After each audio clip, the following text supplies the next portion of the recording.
ഒരു സംവാദത്തിന് വേദിയൊരുക്കിയ കേരള നിയമസഭയ്ക്ക് ഞങ്ങളിവിടെ ക്ഷണിച്ചു വരുത്തിയതിന് വളരെയധികം നന്ദി. ഹരീഷോട് ആദ്യം പറയാൻ വലിയ നന്ദിയാണ്. കാരണം ഈ പുതുവർഷം പിറന്നപ്പോൾ തന്നെ നല്ലൊരു വായനാനുഭവം ഹരീഷിൻ്റെ പുതിയ നോവൽ പട്ടുനൂൽപ്പുഴു മലയാളികൾക്ക് സമ്മാനിച്ചു.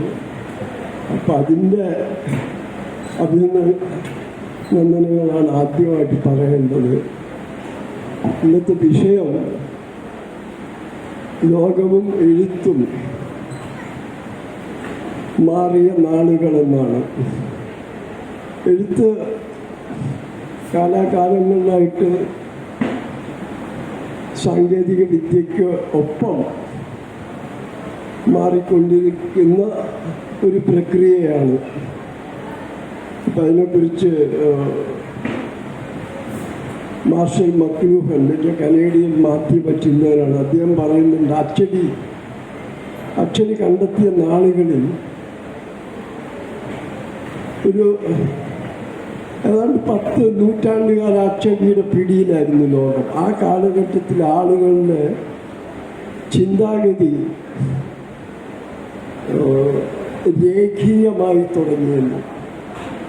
അവർ ലീനിയറായി, കാരണം അച്ച് നിരത്തുന്ന പോലെ അല്ലെങ്കിൽ നമ്മൾ വായിക്കുന്ന പോലെ രേഖീയമായിട്ട് അടുത്തുനിന്ന് വലത്തോട്ടോ തിരിച്ചോ ഉള്ള രേഖീയമായ ചിന്താഗതിയായി മാറിയെന്നും തുടർന്ന് ടെലിവിഷനും മറ്റു മാധ്യമങ്ങളൊക്കെ വരുമ്പോൾ മാധ്യമങ്ങൾ നമ്മളെ തഴുകാൻ തുടങ്ങിയത്. മീഡിയം ഈസ് ദ മസാജ് എന്നാണ് മക്ലൂഹൻ പറയുന്നത്. ഇന്നത്തെ ഈ ഇൻ്റർനെറ്റ് കാലഘട്ടത്തിൽ ഹരീഷിനോട് പറയാനുള്ള ആളാണ്, മാധ്യമങ്ങൾക്ക് അല്ലെങ്കിൽ സാഹിത്യത്തിന് വന്നുകൊണ്ടിരിക്കുന്ന ഒരു വലിയ മാറ്റത്തിൻ്റെ ഉദാഹരണമാണ് ഹരീഷിൻ്റെ പുതിയ നോവൽ പട്ടുനൂൽപ്പുഴു. ഇന്നത്തെ എഴുത്ത് പലപ്പോഴും പല ജാലകങ്ങൾ തുറന്നിടുന്നു. അതായത് ഇൻ്റർനെറ്റ് പോലെ പല ഹൈപ്പർ ലിങ്കുകൾ സ്പർശിക്കാതെ തന്നെ, അത് പ്രത്യേകമായിട്ട് എടുത്തു പറയാതെ തന്നെ നമ്മളെ വേറൊരു ലോകത്തിലേക്ക് കൊണ്ടുപോകുന്നു. ഇതിനെക്കുറിച്ച് ഞാൻ ഇടയ്ക്ക് സംസാരിക്കണം. അതിന് ഞാൻ കൊടുക്കുന്ന ഒരു പ്രധാനപ്പെട്ട ഉദാഹരണം ഈ പട്ടുനൂൽപ്പുഴുവാണ്. കാരണം അതിലെ മുഖ്യ കഥാപാത്രത്തിൻ്റെ പേര് തുറന്നിടുന്ന, സാംസ എന്ന പേര് തുറന്നിടുന്ന ഹൈപ്പർ ലിങ്ക്, നിങ്ങൾക്ക് എല്ലാവർക്കും അറിയാം ആരാ, ഗ്രെഗറീസ് സാംസ. ആ തുറന്നിടുന്ന ആ ഹൈപ്പർ ലിങ്കുകൾ ആധുനിക കാലത്തെ എഴുത്തിൻ്റെ ഒരു വലിയ ഉദാഹരണമായിട്ടാണ് ഞാൻ കാണുന്നത്. ഹരീഷിന് ഇതിനെക്കുറിച്ചുള്ള വിചാരങ്ങൾ പറഞ്ഞുകൊണ്ട് നമുക്ക് ആരംഭിക്കാം. പ്രിയപ്പെട്ടവരെ, മാധവ് സാറ് പറഞ്ഞ പോലെ തന്നെ എന്നെ ഇവിടെ വിളിച്ച ഇതിൻ്റെ സംഘാടകർക്ക് ആദ്യം നന്ദി പറയുന്നു. ഞാൻ സത്യത്തിൽ തയ്യാറെടുത്തുകൊണ്ട് സാറിനോട് കുറച്ച് ചോദ്യങ്ങൾ ചോദിക്കാം എന്നുള്ള കണക്കൂട്ടിലാണ്. ആ തരത്തിൽ മുന്നോട്ട് പോകാമെന്ന് തന്നെയാണ് വിചാരിക്കുന്നത്. ഞാൻ മാറിയ കാലം എന്ന് ഇതിൻ്റെ ടൈറ്റിൽ വന്നപ്പോൾ ഞാൻ മനസ്സിൽ വിചാരിച്ചൊരു കാര്യം, എൻ്റെ ജീവിതത്തിൽ ഒരു മാറിയ കാലം ഉണ്ടായിരുന്നു.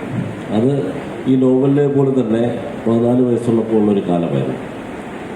90കളുടെ തുടക്കം എന്ന് പറയുന്ന കാലമുണ്ടായി. അതിനുശേഷം ഒരുപാട് മാറ്റങ്ങൾ നമ്മുടെ സമൂഹത്തിലും ജീവിതത്തിലും ഉണ്ടായി. അപ്പോൾ അന്നത്തെ ആ 14 വയസ്സുകാരന് അവന് ചുറ്റുമുണ്ടായ പ്രധാന മാറ്റങ്ങളിൽ പലതുണ്ടായിരുന്നു. അതിലൊന്ന് നമ്മുടെ സോവിയറ്റ് ബ്ലോക്കിൻ്റെ ഒരു വലിയ തകർച്ചയായിരുന്നു.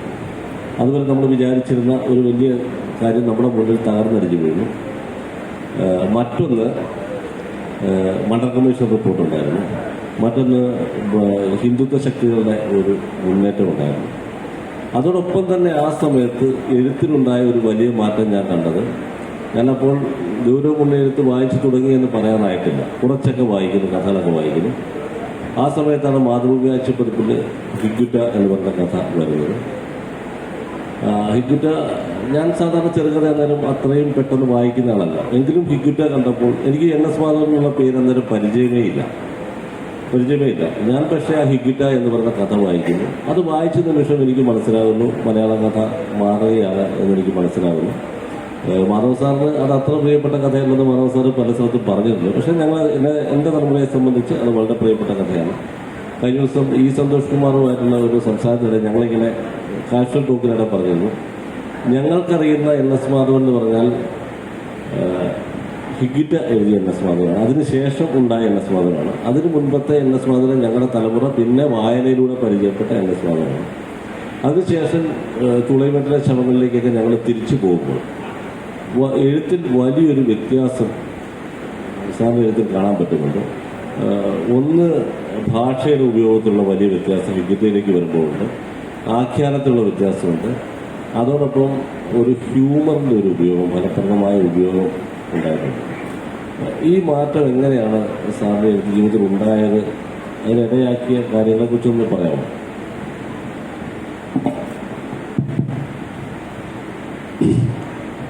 ഇത് ഞാൻ എഴുതി തുടങ്ങുന്ന കാലത്ത്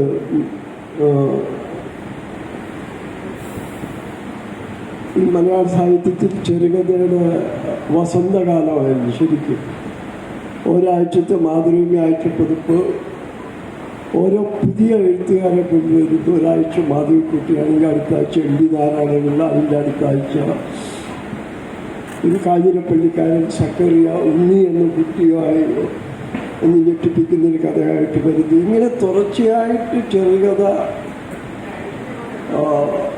വികസിച്ചുകൊണ്ടിരുന്ന ഒരു കാലത്തിലാണ് എൻ്റെ സംവേദനശീലങ്ങളെല്ലാം രൂപം കൊള്ളുന്നത്. അതോടൊപ്പം തന്നെ ആധുനികതയുടെ വലിയ സ്വാധീനമുണ്ടായിരുന്നു. ആധുനികതയും അതിൻ്റെ അപ്പുറമുള്ള അത്യാധുനികതയും. അപ്പം അതിന് വായനക്കാരനെ തികച്ചും അല്ലെങ്കിൽ നിരൂപകനെ തികച്ചും അവഗണിച്ചുകൊണ്ടുള്ള ഒരു കാര്യമായിരിക്കണം സർഗാത്മക പ്രക്രിയ എന്ന് 70കളിലെല്ലാം ചിത്രകലയിലും അല്ലെങ്കിൽ സംഗീതത്തിലും മറ്റുമുള്ള വിശ്വാസ സാഹിത്യത്തിലും ഉണ്ടായിരുന്നു. കാരണം എപ്പോഴെങ്കിലും വായനക്കാരനോ നിരൂപകനോ ഇവൻ വിപണിക്കോ ഒന്ന് നമ്മൾ ഒത്തുതീർപ്പ് നടത്തുകയാണെങ്കിൽ അത് സർഗാത്മക പ്രക്രിയയെ വല്ലാതെ ബാധിക്കുന്നില്ല. ഇത്തരത്തിലുള്ള ഒരു ചിന്തയുടെ ഭാഗമായിട്ടാണ് ആദ്യത്തെ സെറ്റ് ഓഫ് കഥകൾ വരുന്നത്. പിന്നെ എൻ്റെ ജീവിതത്തിലുണ്ടായ ചില സംഭവങ്ങൾ, ഉദ്യോഗം കിട്ടി, മലയാള ഭാഷയായിട്ട് ബന്ധമില്ലാതെയായി 10 വർഷം കേരളത്തിന് പുറത്തായിരുന്നു. അന്ന് ഇന്നത്തെ പോലെ ഈ കമ്മ്യൂണിക്കേഷൻ സൗകര്യങ്ങളൊന്നും ഉണ്ടായിരുന്നില്ല. വല്ലപ്പോഴും ഒരു STD അതും ബുക്ക് ചെയ്ത് കാത്തിരുന്ന് കുറേ നേരത്തിനായിട്ട് കിട്ടുന്നൊരു കാര്യമായിരുന്നു ഇത്. അങ്ങനെ ഒരു പത്രം പോലും കിട്ടാത്ത സ്ഥലത്ത്, മലയാളം വായിക്കാൻ പറ്റാത്തൊരു സ്ഥലത്ത് ജീവിച്ചപ്പോൾ വായന ഏതാണ്ട് പരിപൂർണമായിട്ട് ഇംഗ്ലീഷിലേക്ക് മാറുന്നു. പലപ്പോഴും നാട്ടിൽ വന്ന് പോകുമ്പോൾ NBSലോ മറ്റോ പോയി പിക്കപ്പ് ചെയ്യുന്ന കുറച്ച് പുസ്തകങ്ങളല്ല മലയാള ഭാഷയിലോ സാഹിത്യത്തിലോ ഉള്ള താല്പര്യമില്ലാതെ അവസാനം ഭാഷ തന്നെ നഷ്ടപ്പെട്ടു പോയൊരു സമയത്താണ്. ഭാഷ ശരിക്കും നഷ്ടപ്പെട്ടു പോയൊരു സമയത്താണ്. കാരണം ഇതോടൊപ്പം തന്നെ സമാന്തരമായിട്ടുള്ള വേറൊരു ഇന്ത്യൻ ഭാഷ എനിക്ക് എഴുതേണ്ടിയും വായിക്കേണ്ടതുമായിട്ട് വന്നു, ഹിന്ദി. അപ്പോൾ ഹിന്ദിയും മലയാളത്തിലുമായിട്ടുള്ള പല പദങ്ങളും സമാനമാണെങ്കിലും അതിൻ്റെ അർത്ഥം നേരെ വിപരീതമാണ്. വളരെ നല്ലൊരു ഉദാഹരണം ഉപന്യാസം എന്ന വാക്കാണ്. ഉപന്യാസം എന്ന വാക്ക് ഇന്ന് മലയാളത്തിൻ്റെ അർത്ഥം എസ്സേ എന്നാണ്. പക്ഷെ ഹിന്ദിയുടെ അർത്ഥം നോവൽ എന്നാണ്. ഇത്തരത്തിൽ വലിയ വ്യത്യാസം. അതുപോലെ നീതി എന്ന് പറഞ്ഞാൽ മലയാളത്തിൽ അതിൻ്റെ അർത്ഥം ജസ്റ്റിസ് എന്നാണ്. ഹിന്ദിയിൽ പോളിസി എന്നാണ്. നീതി ആയോഗ് എന്ന കഥാപാത്രം. ഒരു വലിയ ലിംഗ്വിസ്റ്റിക് കൺഫ്യൂഷൻ കൂടി കടന്നു പോകുന്ന സമയത്താണ് കേരളത്തിൽ വന്നാൽ. ആ സമയത്തൊക്കെ ഞാൻ എഴുതിയ മലയാളം ഈ 2 ഭാഷകളുടെയും കൺഫ്യൂഷനിൽപ്പെട്ട് വളരെയധികം ദുർഗ്രാഹ്യവുമായിരുന്നു. ആളുകൾക്ക് പലർക്കും അത്ഭുതം തന്നെ തോന്നിയിരുന്നു.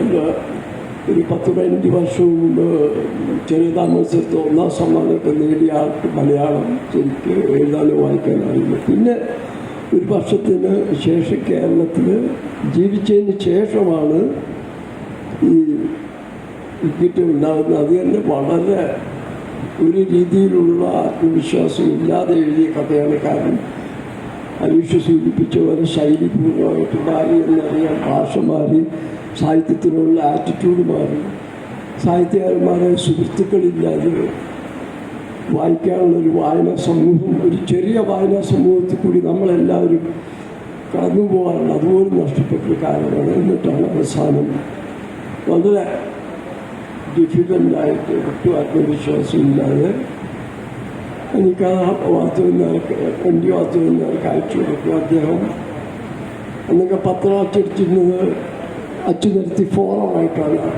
ആ ആഴ്ചത്തെ മാതൃഭൂമിയുടെ ഫോറം പൊട്ടിച്ചിട്ട് ഈ കഥ കിട്ടിയുണ്ടായി. പിന്നെ ഈ കഥ കിട്ടിയ അംഗീകാരം ആണ് തുറന്നുണ്ടായ കഥകളെ എൻ്റെ ശൈലിയിൽ രൂപപ്പെടുത്താൻ സഹായിച്ചത്.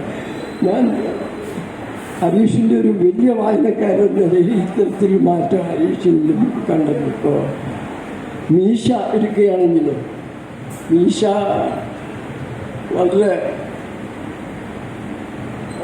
എന്താ പറയണ്ടത്, സംഭവ ബഹുലമായ ഒരു കഥയാണ്. സംഭവങ്ങൾ ഒന്നിനു പുറകെ ഒന്നായ സംഭവങ്ങൾ, അതിൻ്റെ അനുരണനങ്ങളുമാണ്.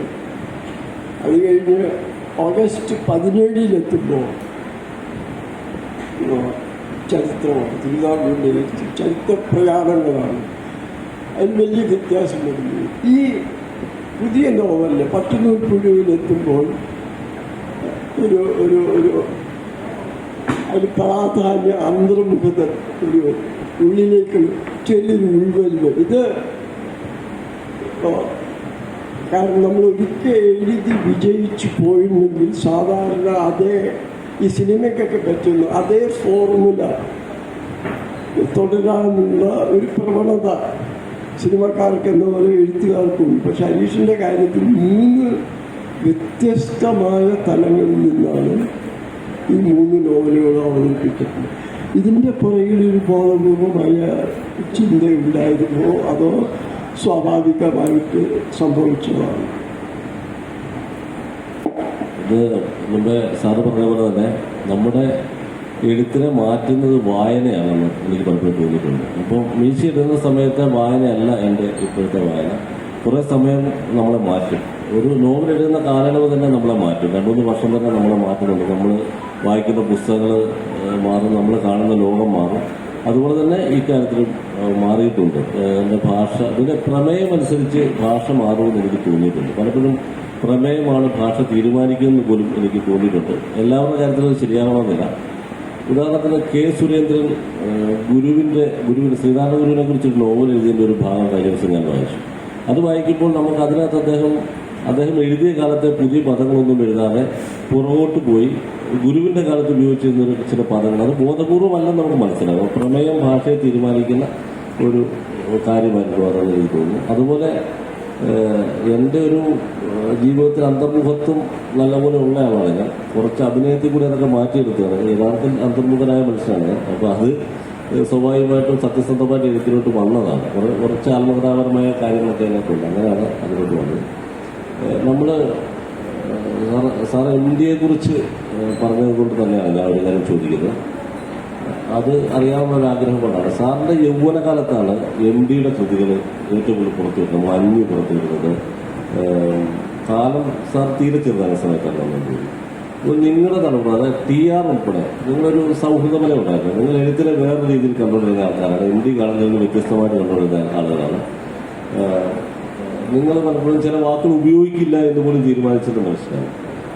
എങ്ങനെയാണ് നിങ്ങൾ MD അന്ന് കണ്ടുകൊണ്ടിരുന്നത്? TR ഉൾപ്പെടെയുള്ള NS മാധവൻ ഉൾപ്പെടെയുള്ളവർ എങ്ങനെയാണ് MD കണ്ടിരുന്നത് എന്ന് പറയാമോ?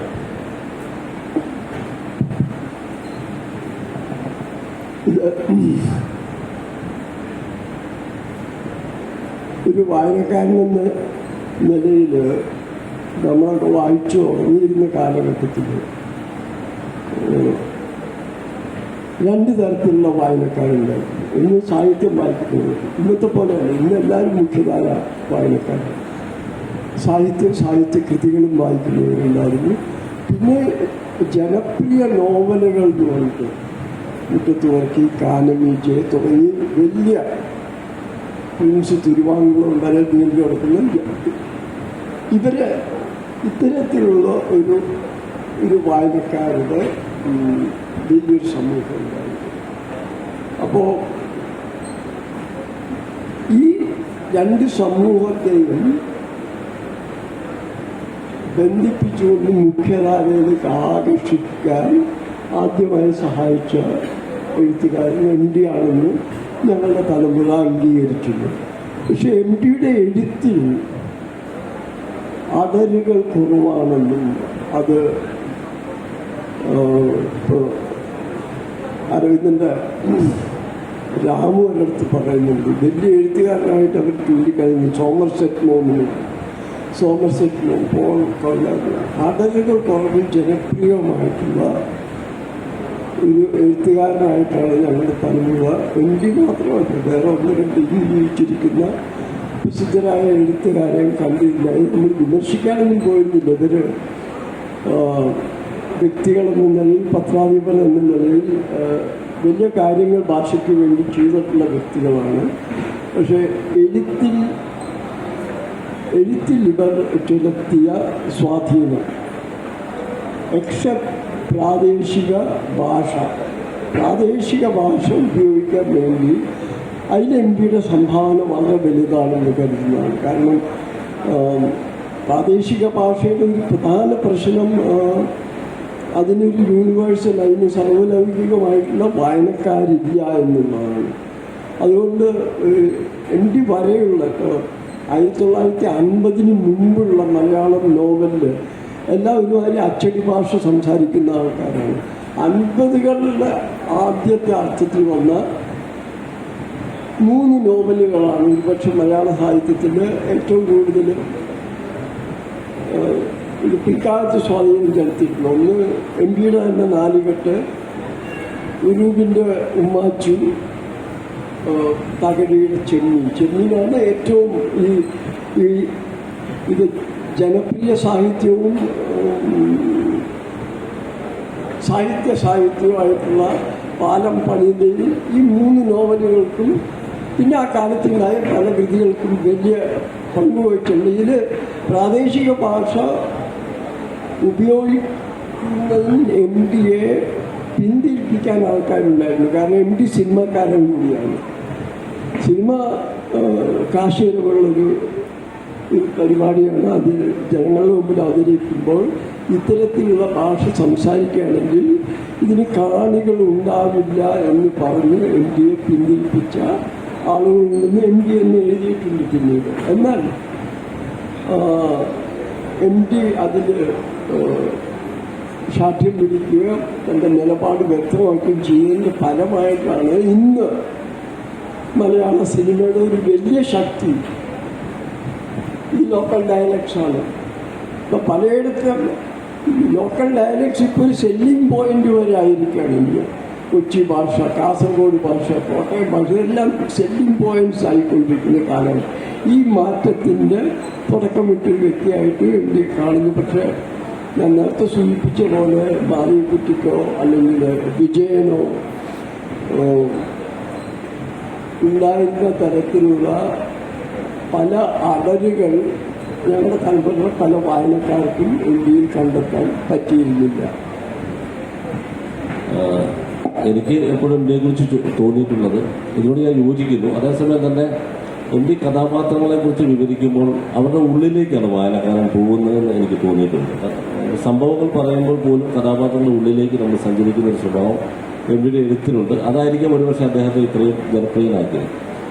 പക്ഷെ ഖസാക്ക് ഇറങ്ങിയതും സാറിൻ്റെ നല്ല യൗവനകാലത്ത് തന്നെയാണ് ആണല്ലോ. അത് ശരിക്കും അത്ഭുതപ്പെടുത്തിയിട്ടുണ്ടോ? ഖസാക്കിൻ്റെ ഒരു ഏറ്റവും വലിയ കോയിൻസിഡൻസ് എന്താണെന്ന് വെച്ചാൽ ഖസാക്ക് പുറത്തിറങ്ങുന്ന 1967 എല്ലാവരും മറക്കുകയാണ്. 1967 മാതൃഭൂമിയിൽ ഇത് സീരിയലൈസ് ചെയ്തപ്പോൾ ശരിക്കും ഞെട്ടിച്ചു കഴിഞ്ഞു. കാരണം അന്ന് വായിച്ച പോലെയൊന്നും അല്ല. ഒരു സാഹിത്യകൃതി നമുക്ക് വല്ലാത്ത അപരിചിതത്വം സമ്മാനിക്കുന്നെങ്കിൽ, സ്ട്രേഞ്ചിനെസ് സമ്മാനിക്കുന്നെങ്കിൽ സാഹിത്യം മാറുമെന്നാണ് അതിൻ്റെ അർത്ഥം. അപ്പോൾ ഒരു 4 ലക്കം വരെ ഖസാക്കിനെ കുറിച്ച് ഒരു ജഡ്ജ്മെൻറ്റ് പറയാൻ തയ്യാറായില്ല. അന്ന് വലിയ വിധികർത്താക്കളായിരുന്നു. അതാണ് മഹാരാജാസും തേവരെ അവർ ചുറ്റിപ്പറ്റി വലിയൊരു വായനക്കാരുടെ സംഘം ഉണ്ടായിരുന്നു. അതിൽ സച്ചിമാഷുണ്ടായിരുന്നു, പിയാറുണ്ടായിരുന്നു. പിന്നെ നമ്മളെക്കാളൊക്കെ ഇവരെക്കാളൊക്കെ വലിയ സാഹിത്യ നിരൂപന്മാരും പണ്ഡിതന്മാരും സാഹിത്യം സ്വീകരിക്കാനുള്ള ജീവിതത്തിൻ്റെ മറ്റു വഴികളിൽ പോയവരുണ്ടായിരുന്നു. ഇപ്പം നമുക്ക് ആർക്കും വിജയനെ ആദ്യത്തെ ഒരു 4-5 ലക്കം വരെ നമുക്ക് വിജയനെ വിലയിരുത്താൻ പറ്റില്ല. പിന്നെയാണ് ഖസാക്ക് അരുന്ധതിയോട് ഒരു ഉപമ കടമെടുക്കുകയാണെങ്കിൽ ഈ ടീ ബാഗിൽ നിന്ന് വെള്ളത്തിലേക്ക് ചായ പടരുന്ന പോലെ ജനഹൃദയത്തിലേക്ക് പടരാൻ പറ്റുന്നു. ഖസാക്ക് വലിയ ഒരു സംഭവമായിരുന്നു അന്നത്തെ കാലത്ത്. മുമ്പേ ആദ്യം പറഞ്ഞല്ലോ, എൻ്റെയൊക്കെ ചെറുപ്പകാലത്ത് ഞങ്ങളുടെ ചുറ്റും നടന്ന വലിയ സംഭവങ്ങൾ, ഇപ്പോൾ സോവിയറ്റ് യൂണിയൻ്റെ തകർച്ച, ഇന്ദിരാഗാന്ധിയുടെ മതം, ഇങ്ങനെ ഒരുപാട് വലിയ കാര്യങ്ങൾ ചുറ്റും നടക്കുന്നുണ്ട്. അപ്പോൾ നമ്മൾ പിന്നെ വായിച്ചു വരുമ്പോൾ നമുക്കറിയാവുന്ന, നമുക്ക് ഏറ്റവും പ്രിയപ്പെട്ട എഴുത്തുകാരൻ അതിനെ പ്രമേയമാക്കി, ആ സംഭവങ്ങളെ പ്രമേയമാക്കി കഥകൾ എഴുതിയ 4-ാം ലോകം എന്ന് പറയുന്ന കഥയാണ് എനിക്ക് ഏറ്റവും എൻ്റെ ഓർമ്മയിൽ ഇപ്പോഴും തങ്ങി നിൽക്കുന്ന ഒരു കഥ. അതിനെ അനുകരിച്ചൊരു കഥ എഴുതാൻ പോലും ഞാൻ ശ്രമിച്ചിരുന്നു. അത്ര നല്ല കഥയായിരുന്നു. അപ്പോൾ ഈ സാറൊക്കെ ഇടതുപക്ഷ രാഷ്ട്രീയത്തെ ഒരു സമയത്ത് പിന്തുടർന്ന എന്നുള്ള നിലയിൽ ഈ സോവിയറ്റ് യൂണിയൻ്റെ തകർച്ച, സോവിയറ്റ് ബ്ലോക്കിൻ്റെ വീഴ്ചയൊക്കെ നിങ്ങൾ പ്രതീക്ഷിച്ചിരുന്നോ? നന്നായി പ്രതീക്ഷിച്ചിരുന്നു?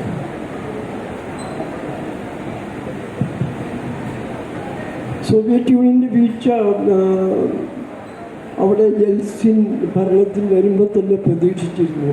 പക്ഷേ ഞാൻ പ്രതീക്ഷിക്കാത്തൊരു കാര്യം എന്തായിരുന്നു വെച്ചാൽ, അത് കേരളത്തിലെ പഴയ തലമുറയിലെ സഖാക്കളുടെ ഉള്ളിലുണ്ടാക്കിയ ആഘാതമാണ്, ദീർഘമായ ആഘാതമാണ്, വലിയ ഞെട്ടലാണ്. അന്ന് ടെലിവിഷൻ വന്ന കാലം. ടെലിവിഷൻ ഇല്ലായിരുന്നെങ്കിൽ സഖാക്കൾ, അന്നത്തെ പഴയ സഖാക്കൾ പറഞ്ഞത് ഇത് മുഴുവൻ അമേരിക്കൻ നുണയാണെന്നാണ്, സോവിയറ്റ് യൂണിയൻ താഴ്ന്നുണ്ടാവില്ല എന്നാണ്.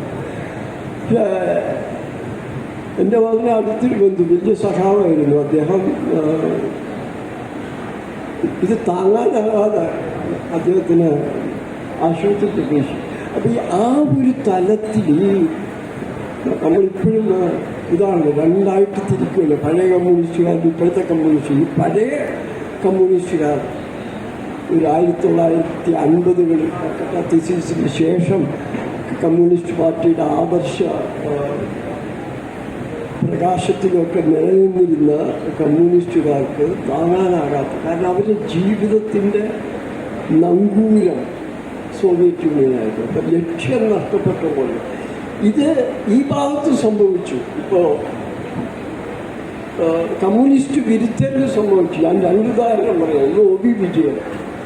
ഒ വി വിജയൻ്റെ കാർട്ടൂണിങ്ങിൻ്റെ പ്രധാന പരിഹാസ കഥാപാത്രം സോവിയറ്റ് യൂണിയനായിരുന്നു. ഇത് തകർന്നതോടുകൂടി ഒ വി വിജയൻ്റെ ഈ നമ്മുടെ നാട്ടിലെ സഹാക്കൾക്ക് പോലെ ഒരു ശൂന്യത അനുഭവപ്പെട്ടു. കാർട്ടൂണിൽ കുറച്ചു കാലം അദ്ദേഹത്തിന് എന്താണ് ചെയ്യേണ്ടതെന്ന് അറിയാതെ വന്നു. കേരളത്തിൽ വരികയാണെങ്കിൽ നമ്മുടെ അടൂര്, തുടർച്ചയായിട്ട് അടൂരിൻ്റെ സിനിമകളിൽ ഈ കമ്മ്യൂണിസ്റ്റ് വിമർശനം, എലിപ്പത്തായം അതുപോലെയുള്ള സിനിമകൾ ഇങ്ങനെ തുടർച്ചയായിട്ട് വന്നുകൊണ്ടിരിക്കുമ്പോൾ പെട്ടെന്നാണ് ആൻറ്റി കമ്മ്യൂണിസം എന്ന കാര്യത്തിന് പ്രസക്തി ഇല്ലാതാവുന്നത്. അത് കമ്മ്യൂണിസ്റ്റുകാരുണ്ടാക്കിയ അതേ പ്രതിസന്ധി ഈ ഭാഗത്തും ഉണ്ടാക്കി. ഇത് ഈ 4-ാം ലോകം സോവിയറ്റ് യൂണിയനോ ബഹിരാകാശമല്ല, അത് നാട്ടിൽ ഈ സഹാക്കളുടെ ഇടയിൽ ഉണ്ടാക്കി. അതായത് വലിയ ഒരു ഈ പാശ്ചാത്യരും ടൈം മാസികയൊക്കെ ഉണ്ട്. നിങ്ങൾ സ്റ്റാലിനെ വരച്ചു വച്ചിരിക്കുന്ന കാണണമെങ്കിൽ കേരളത്തിൽ പോകണം. അത്ര കാരണം സ്റ്റാലിനെ അവർ കാണുന്നത് ഹിറ്റ്ലറെ പോലെയാണ്, ആളുകളെ കൊന്നൊടുക്കിയ ആളാണ്. അപ്പം ഈ സ്റ്റാലിനോടുള്ള മമത ഇതെല്ലാം വളരെ റിയലായിരുന്നു. ഇതെല്ലാത്തിൻ്റെ അർത്ഥശൂന്യമായി പോയ ഒരു കാലഘട്ടത്തിലാണത് ചിത്രീകരിക്കാൻ ശ്രമിച്ചത്. ഏതാണ്ട് അതോടൊപ്പം തന്നെയാണ്, അതേ സമയം തന്നെയാണ് ഹിന്ദുത്വയുടെ വളർച്ച ഇന്ത്യയിലുണ്ടായത്. അതേസമയം തന്നെ അത് വളരെ യാദൃശ്യമാണെന്ന് തോന്നുന്നു. ഞാൻ ഓർക്കുന്നത്, ഞാൻ അപ്പോൾ മഹാരാജാസ് കോളേജിൻ്റെ ഹോസ്റ്റലിൽ ഞാൻ താമസിക്കുകയാണ്. അപ്പോഴാണ് വാജ്പേയി മന്ത്രിസഭ ആദ്യമായിട്ട് ഫസ്റ്റ് തവണ അധികാരത്തിലെത്തുന്നത്. 13 ദിവസം ഭരിച്ചു. അപ്പോൾ അധികാരത്തിലേക്കുന്ന ദിവസം തന്നെയാണ് EMS മരിക്കുന്നത്. വളരെ യാദൃശ്യമായി പോയി. BJP മന്ത്രിസഭ അധികാരം വയ്ക്കുന്ന ദിവസം തന്നെയാണ് EMS മരിക്കുന്നത്. അപ്പോൾ ഈ ഹിന്ദുത്വയുടെ ഒരു വളർച്ച, അത് ചിലരൊക്കെ പറയാറുണ്ട്, ചില മുൻ നക്സലൈറ്റുകളൊക്കെ പലരും പറഞ്ഞു കേട്ടിട്ടുണ്ട്, ഞങ്ങളത് മുന്നേ പ്രവചിച്ചിരുന്നു എന്നൊക്കെ പറയുന്നത് കേട്ടിട്ടുണ്ട്. അങ്ങനെ ഒരു ധാരണ ഉണ്ടായിരുന്നു, ഇതുപോലൊരു വളർച്ച BJPക്ക് അല്ലെ ഹിന്ദുത്വ പാർട്ടികൾക്ക് ഉണ്ടാകും, അല്ലെ മോദിയെ പോലൊരു അവർക്ക് വേണ്ടി അവരുടെ അത്രയും ജനപ്രിയനായ ഒരു നേതാവ് അവർക്ക് ഉണ്ടാകും, അതിലൂടെ അവർ ഹിന്ദുരാഷ്ട്രം പ്രഖ്യാപിക്കുന്നത് തൊട്ടടുത്ത് വരെ ഇന്ത്യ എത്താമെന്നൊരു ധാരണ ഏതെങ്കിലും സമയത്ത് ഉണ്ടായിരുന്നു.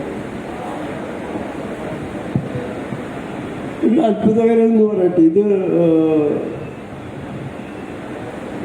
എറണാകുളത്ത് ചിലർക്ക് വളരെ പണ്ടേ ഉണ്ടായിരുന്നു. എറണാകുളത്ത് ജീവിച്ചിരുന്നു. ഇപ്പം ഉദാഹരണത്തിന് എൻ്റെ സുഹൃത്തായിരുന്നു ഇപ്പം doctor TK Ramachandran. TK Ramachandran 70കളിലും 80കളിലും ഹിന്ദുത്വം വളരാൻ പോകുന്നു എന്ന് കാണുന്നു. അത് മാത്രമല്ല, അത് കുറച്ച് ബാലിശമായിരുന്നു. എന്തെങ്കിലും ഒരു സാഹിത്യകൃതിയിലോ ചിത്രകലയിലോ മറ്റോ ഒരു ഹിന്ദു സിമ്പൽ കണ്ട ഉടനെ അത് കേരളം മുഴുവൻ ഉണ്ടായിരുന്ന ഒരു പ്രവണതയായിരുന്നു. ഉടനെ അവരെ സംഖ്യയായിട്ട് ചിത്രീകരിക്കും. പക്ഷെ ഈ രീതിയിൽ വളരുമെന്നുള്ളത് മനസ്സിലാക്കി കുറേ ആൾക്കാരുണ്ടായിരുന്നു. കാരണം 1930കളിൽ ജർമ്മനിയിൽ ആണ് ഹിറ്റ്ലർ വന്നിരുന്നത്. അപ്പം അതിന് മുമ്പുള്ള കാലത്ത് ഈ 30കളെ കുറിച്ചുള്ള ഒരു വലിയ പഠനം സ്കൂൾ തന്നെയാണ്. 30കളിൽ എന്ത് സംഭവിച്ചു, എങ്ങനെ ജനങ്ങൾ മാറി, ജനങ്ങളുടെ ചിന്താഗതി എങ്ങനെ മാറിയതിനെ കുറിച്ച് ഫ്രാങ്ക്ഫർട്ട് സ്കൂളുകളുണ്ട്. വില്യം റീഗ്, തിയോഡോർ അഡോർണോ തുടങ്ങിയവരുടെ കൃതികൾ ഇതെല്ലാം എറണാകുളത്തിരുന്ന് ചർച്ച ചെയ്യുകയും നിരന്തര പ്രതിവാദ ചർച്ച വരെ നടത്തിയിരുന്ന ഒരു കൂട്ടം ആൾക്കാരുണ്ട്. വളരെ ചെറിയൊരു കൂട്ടം ആൾക്കാരുണ്ട്. ആദ്യമായിട്ട് ഹിന്ദുത്വം ഇവിടെ ബാധിക്കുമെന്ന് എനിക്ക് തോന്നിയത് ശിവസേന ബോംബെയിൽ അധികാരം പിടിച്ചെടുത്തപ്പോഴാണ്. ബോംബെയിൽ അധികാരം പിടിച്ചെടുത്ത് ബോംബെയുടെ പേര് മുംബൈ എന്നാക്കി മാറ്റിയപ്പോഴാണ്. അപ്പോൾ യാതൊരു ഇലമറ ഇല്ലാതെ ഹിന്ദു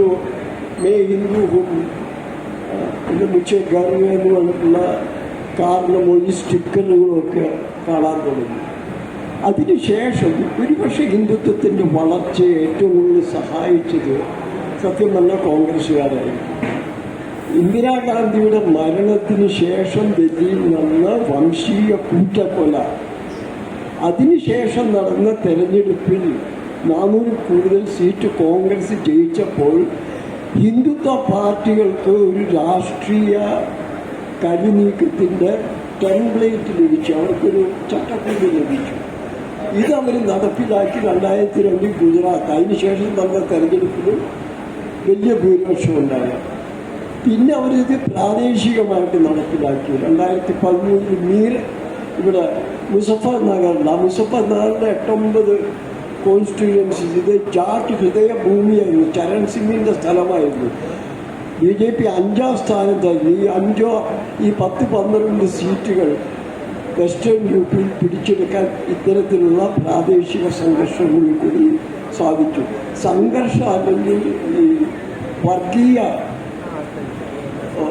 ഹത്യ ഒരു രാഷ്ട്രീയ ആയുധമാക്കണമെന്നുള്ള ടെംപ്ലേറ്റ് തയ്യാറാക്കിയത് കോൺഗ്രസ് ആണെങ്കിലും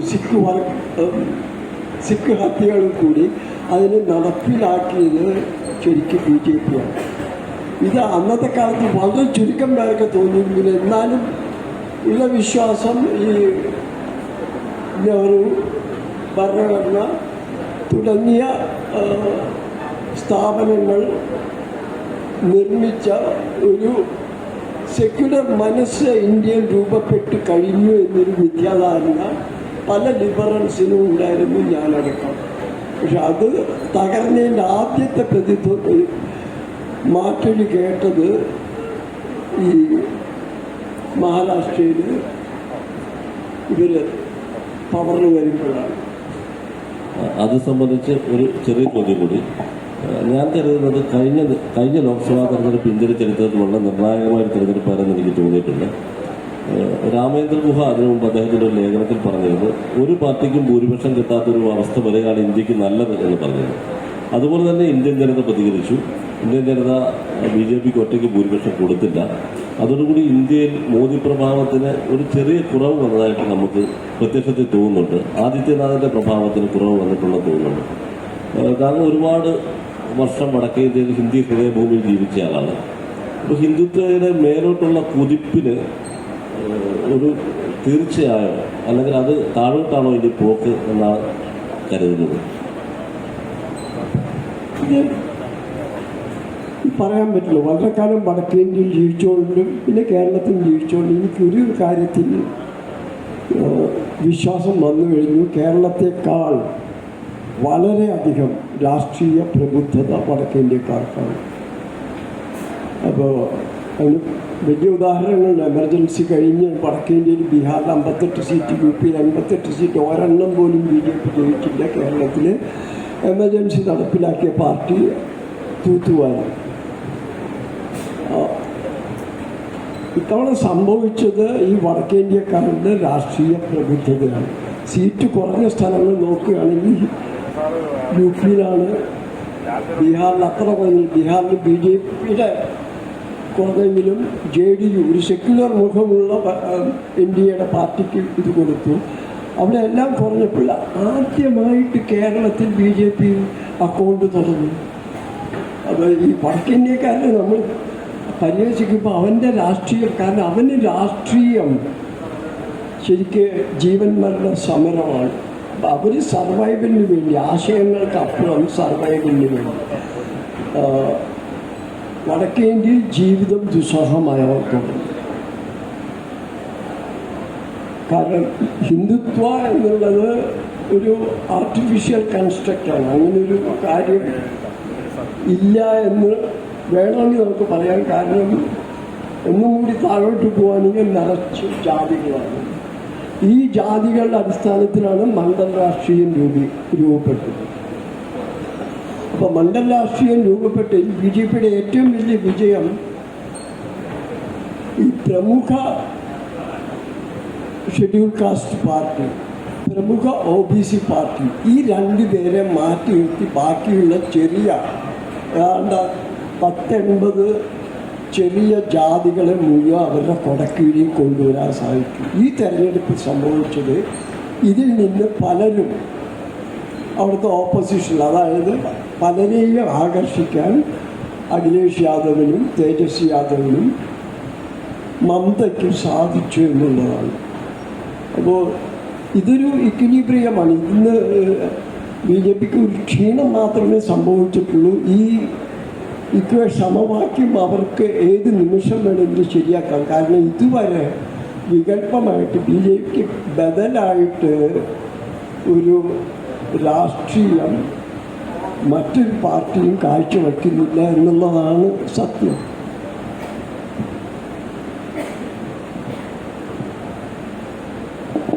സമയം വളരെ കുറവാണ്. എന്നാലും പൊളിറ്റിക്സ് വിട്ട് നമുക്ക് വിഷയത്തിലേക്ക് ഒന്നുകൂടി വന്നു കഴിഞ്ഞാൽ, നമ്മുടെ കാലത്ത് നടന്ന ഏറ്റവും വലിയ വിപ്ലവം കമ്മ്യൂണിക്കേഷൻ വിപ്ലവം തന്നെയാണെന്നാണ് ഞാൻ വിചാരിക്കുന്നത്. ഇൻ്റർനെറ്റ് ഉണ്ടാക്കിയ അത്രയും മാറ്റം ഒരു തലമുറയിലും ഒന്നും ഉണ്ടാക്കിയിട്ടില്ല. കാര്യങ്ങൾ കുറേ കൂടെ വിഷ്വലാണ്. ഇന്നത്തെ കാര്യങ്ങൾ വളരെ വിഷ്വലാണ്.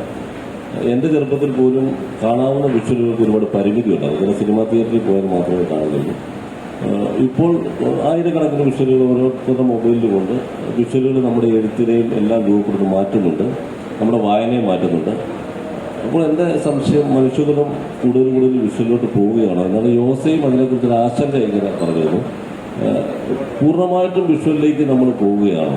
നമ്മുടെ ഏതായാലും നമ്മുടെ കലാരൂപങ്ങൾ അല്ലെങ്കിൽ സാഹിത്യ രൂപങ്ങൾ, നോവല്, കഥ, കവിത, ഇതൊക്കെ അനാദികാലം നിലനിൽക്കുമെന്നും നമുക്ക് പറയാൻ പറ്റില്ല. ഇതൊക്കെ ഉണ്ടായിട്ട് കുറച്ച് നൂറ്റാണ്ടുകളായിരുന്നു. കവിതയല്ല, നോവല് തന്നെയല്ല. ഈ കമ്മ്യൂണിക്കേഷൻ വിപ്ലവത്തിൽ ഇത് ഒരുപാട് കാലം നമ്മുടെ സാഹിത്യ രംഗത്ത് ഈ നോവല്, കഥ, ഇങ്ങനത്തെ രൂപങ്ങൾ നിലനിൽക്കും എന്ന് സാർ കരുതുന്നുണ്ട്?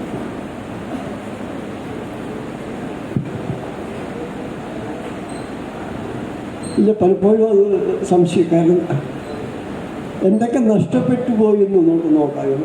ഇപ്പം ഒരു കാലത്ത് ഏതാണ്ട് 1-2 സഹസ്രാബ്ദങ്ങൾ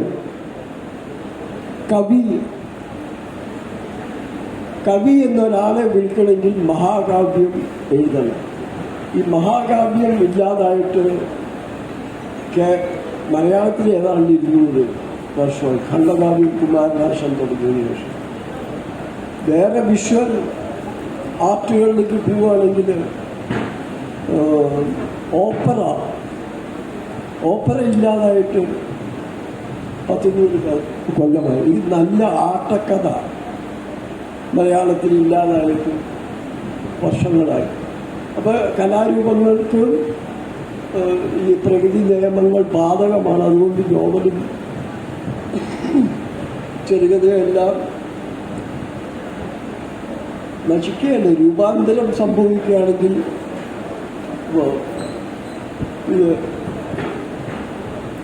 പടിഞ്ഞാറൻ ഒരു ട്രെൻഡ് അനുസരിച്ച് ഇപ്പോൾ ഗ്രാഫിക് നോവലുകൾക്ക് ജപ്പാനിലെ വായന മുഴുവൻ ഏതാണ്ട് അവിടെ സീരിയസ് ആയിട്ട് വായനക്കാരുണ്ട്. പക്ഷേ ട്രെയിനിലും മറ്റും കാണുന്ന വായനക്കാർ മുഴുവൻ ഈ ഗ്രാഫിക് നോവലുകൾ, അതിൻ്റെ മാംഗോ എന്ന് പറയുക, അല്ലെങ്കിൽ അനിമ എന്ന് പറയുന്ന സാധനങ്ങളാണ്. ഈ രീതിയിലേക്ക് മാറാൻ ചിലപ്പോൾ സാധ്യതയുണ്ട്. ഇതിൻ്റെ സിനിമയുടെ ശക്തമായിട്ടുള്ള തീരുമാനത്തെ ഒരു 10-20 കൊല്ലം മുമ്പ് വരെ ഈ ഇൻ്റർനെറ്റും ട്രോളുകളൊക്കെ വരുന്നതിനുണ്ട് നമ്മളൊരു പോയിന്റ് സ്ഥാപിക്കാൻ വേണ്ടി എപ്പോഴും ഉപയോഗിച്ചിരുന്ന ഒരു കവിതാശകലോ മറ്റോ ഇന്ന് ഉപയോഗിക്കുന്ന സിനിമയുടെ ഡയലോഗാണ്. അപ്പോൾ സിനിമ ഒരുപക്ഷെ പോപ്പുലർ ഇമാജിനേഷനെ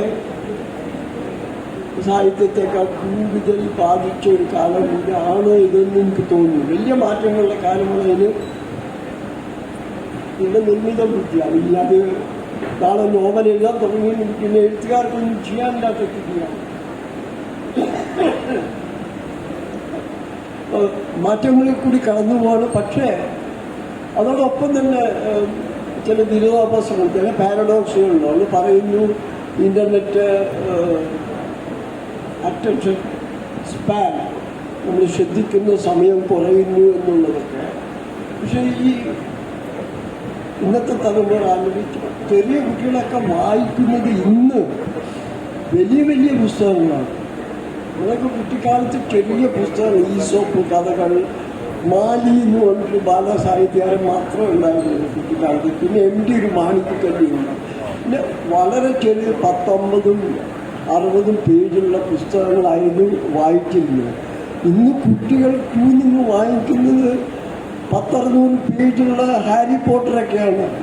അപ്പോൾ അറ്റൻഷൻ സ്പാൻ്റെ കാര്യത്തിലും എല്ലാത്തിനും ഒരു ആകപ്പാട് നമുക്കൊരു ഒരു ഒരു തീരുമാനത്തിലെത്താൻ പറ്റാത്ത രീതിയിൽ കലങ്ങി മറിഞ്ഞു കിടക്കുന്ന ഒരു കാലഘട്ടത്തിലൂടെയാണ് നാം കടന്നു പോകുന്നത് എന്ന് തോന്നുന്നു.